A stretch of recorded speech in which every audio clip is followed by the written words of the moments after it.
Good morning 11th class. संबंध एवं फलन चैप्टर में आज आपका टॉपिक है फलन। फलन हम किसे कहेंगे?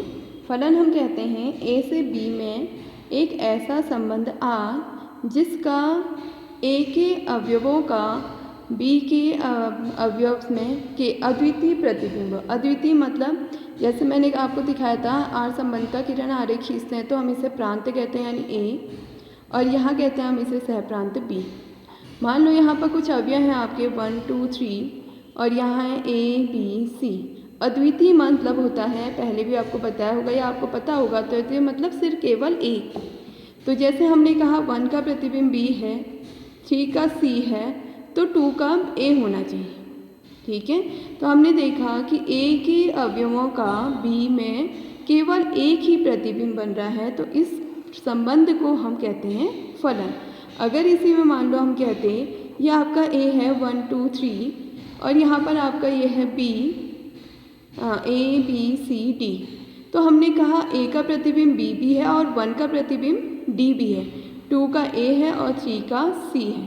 तो इसमें देखिए आपका जो 1 अवयव है ए में, जो प्रांत में जो एक अवयव 1 है, उसके सहप्रांत में 2 प्रतिबिंब बन रहे हैं बी और डी, तो ये फलन नहीं होगा, ऐसा संबंध आपका फलन नहीं हुआ। और अगर क्वेश्चन में फलन दिया गया संबंध फलन है या नहीं ये छांटना है तो एक तरीका और है। जैसे मान लो मैंने यहाँ पर दो संबंध ले लिए आर 1 2 2 3 3 4 और एक संबंध मैंने ले लिया R2। आपसे कहा है 1 1 1 2 और 1 3 5 4, कुछ इस टाइप से हैं, और 4 5। तो इसमें क्या होगा कि आपके जो यहाँ के हैं ये प्रतिबिंब, तो हम इस संबंध में क्या कहते हैं, जो बाद वाला घटक है वो पहले का प्रतिबिंब होता है। राइट, कहा था ना पहले आपसे। तो 1 का प्रतिबिंब यहाँ 2 है, 2 का 3 है, 3 का 4 है। इस वाले में तो प्रत्येक अवयव का अलग अलग प्रतिबिंब है, तो ये फलन होगा।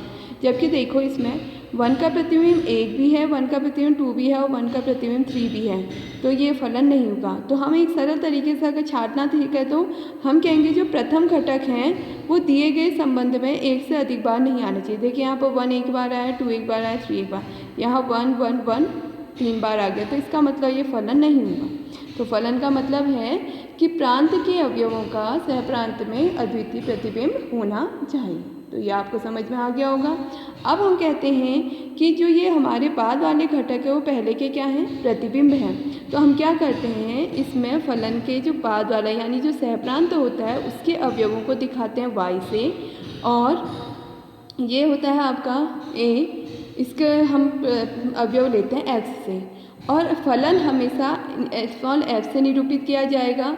तो इसको निरूपित करने का तरीका होता है कि अगर हमारा फलन यहाँ आर एक संबंध फलन है तो हम इसके ऊपर एरो तीर लगा के आर एफ लिखते हैं, और लिखने का तरीका इसको बोला जाता है F mapping A to B, यानी जो फलन है वो ए से बी में है। तो इसमें हम कहते हैं कि बाद वाले घटक पहले वाले के प्रतिबिंब होते हैं, तो इनको डिनोट करने का तरीका होता है y = fx। तो कहीं भी अगर आपका लिखा आ जाता है y = fx, तो यहाँ से आपको पता चल जाएगा कि जो ये x अवयव है उसका प्रतिबिंब क्या है, y है, यानी x आपका प्रांत के अवयव से लिया गया अवयव है और y आपका सहप्रांत से लिया गया अवयव है। ठीक है, अब इसी में आपका प्रांत और सहप्रांत आता है। प्रांत, सहप्रांत और परिसर, वो तो खैर जैसे पहले आपने संबंध में पढ़ा था वही चीज़ यहाँ पर भी होगी।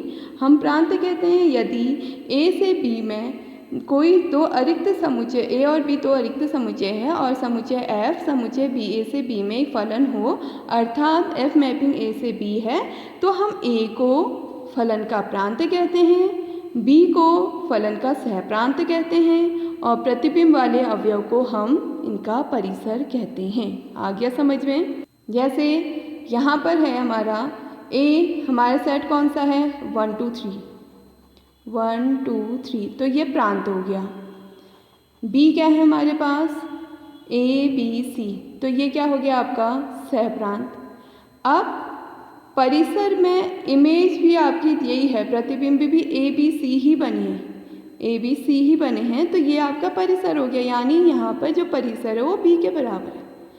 और कहीं कहीं भी ऐसा हो सकता है कि इसमें कुछ ज़्यादा, अगर यहाँ डी होता वो किसी का प्रतिबिंब नहीं होता, तो ए बी सी डी तो आपका क्या हो जाता सहप्रांत, ए बी सी आपका क्या होता परिसर।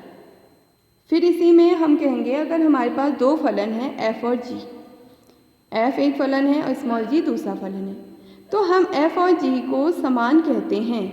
कब कहेंगे, जब इसका प्रांत यानी फलन एफ का प्रांत फलन जी के प्रांत के क्या हो, बराबर हो। दूसरा, फलन एफ का सहप्रांत फलन जी के सहप्रांत के क्या हो, बराबर हो। और इनके जो प्रतिबिंब के अवयव प्रतिबिंब बनेंगे वो भी, यानी जो प्रत्येक अवयव है उभयनिष्ठ प्रांत के प्रत्येक अवयव के लिए एफ एक्स और जी एक्स भी क्या होनी चाहिए, बराबर होनी चाहिए। अभी जब आप एक्सरसाइज करोगे उससे ज़्यादा समझ में आएगा आपका।